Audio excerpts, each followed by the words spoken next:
Hello everyone and welcome back to our channel. In today's tutorial, I'm going to show you how to add electrical vehicle charging stations on Google Maps. If you're a business owner, property manager, or electrical vehicle advocate, adding an electrical vehicle charging station to Google Maps ensures that the drivers can find and use your chargers efficiently. And here's a simple guide to listing EV charging stations on Google Maps. I'll walk you through the process step by step. So let's get started. The first step is to use Google My Business.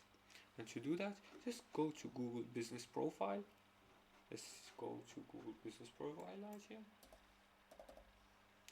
Search for it. Google Profile here.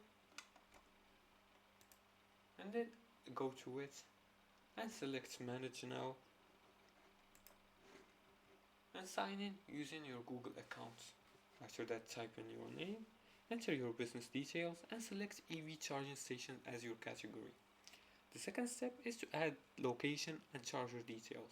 And to do that, just enter the station's physical address and provide charger details like voltage, connector type, for example CCS or CHAdeMO or Tesla supercharger, and add also pricing. You can also add photos to help users recognize the location. As for the third and final step, verify and publish. Google may send a postcard or email verification to confirm the location. Once verified, your EV charging station will appear on Google Maps. Now, keep your information updated and encourage reviews by asking users to leave feedback for better visibility. And you can also use Google Ads to promote your station to attract more EV drivers.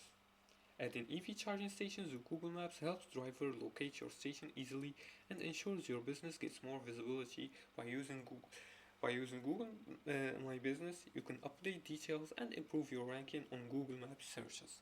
And that's it for today's tutorial. If you liked this video and found this helpful, please like and subscribe.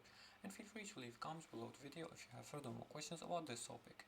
Thanks for watching and see you again in the next tutorial.